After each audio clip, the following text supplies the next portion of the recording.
ہمارے شیخ رحمۃ اللہ علیہ فرماتے تھے مرد عاشق بھی ہے، حاکم بھی ہے، عورت معشوقہ بھی، محکومہ بھی ہے.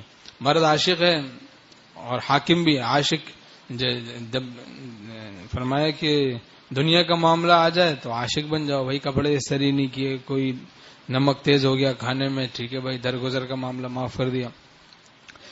اور دین کا معاملہ آئے تو حاکم بن جائے کہ نہیں بھائی بیوی کا ٹی وی لے آؤ اور مجھے اسمارٹ فون دے دو اور اس طریقے سے نیٹ بھی استعمال کرنا ہے مجھے، اور یہ کوئی بھی اس طرح غفلت کی بات کرے، گناہ کی بات کرے، یا رسومات میں لے چلو، شادی بیاہ میں ڈھول باجے میں لے چلو، تو وہاں پھر حاکم بن جائے.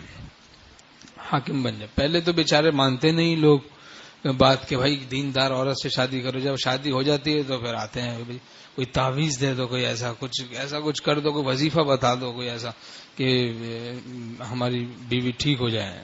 تو بھائی اب کیا وظیفہ اور کیا تعویذ؟ بے دین عورت سے شادی کی ہے تو بھگتو. اب بھگتنا پڑے گا. میاں بیوی ایک نہ ہو، نیک نہ ہو تو جہنم ہے دنیا کی. ایک ہوں اور نیک ہوں تو یہ دنیا کی جنت ہے. تو بہرحال جب دین کا معاملہ ہے تو حاکم بن جائے، مار دھاڑ نہ کرے، حاکم بن جائے. سختی اور چیز ہے اور پختگی اور چیز ہے. حضرت حکیم الامت تھانوی رحمۃ اللہ فرماتے ہیں ہم سخت نہیں پختہ ہیں، کہ جیسے ریشم کہ اسے ہاتھی کو باندھ دو تو توڑا نہیں سکتا، ہاتھی کو ریشم کے رسے سے باندھ دو تو توڑا نہیں سکتا، اور نرم اتنا ہوتا ہے کہ موڑ توڑ کے جیب میں رکھ دو. موڑ توڑ کے جیب میں رکھ دو اسے، اتنا نرم ہے اور مضبوط اتنا ہے، اس میں پختگی اتنی ہے کہ ہاتھی بھی نہیں توڑا سکتا. ایسے دین کے معاملے میں رہنا چاہیے. سخت بھی نہ ہو کہ بد اخلاقی میں مبتلا ہو جائے دین کے نام پہ. حضرت مولانا شاہ عبد الغنی پھول پوری رحمۃ اللہ فرماتے تھے کہ استغنا از تکبر اور استغنا از غلبہ توحید فرق ہوتا ہے.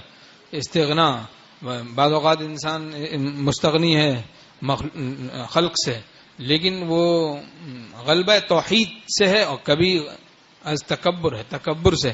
فرق یہ ہے کہ تکبر سے جو استغنا ہوتا ہے اس میں مخلوق سے بد اخلاقی میں مبتلا ہو جاتا ہے آدمی، اور غلبہ توحید سے جو استغنا ہوتا ہے اس میں مخلوق سے بد اخلاقی نہیں کرتا، بس عرض احتیاج نہیں ہے، نہ دل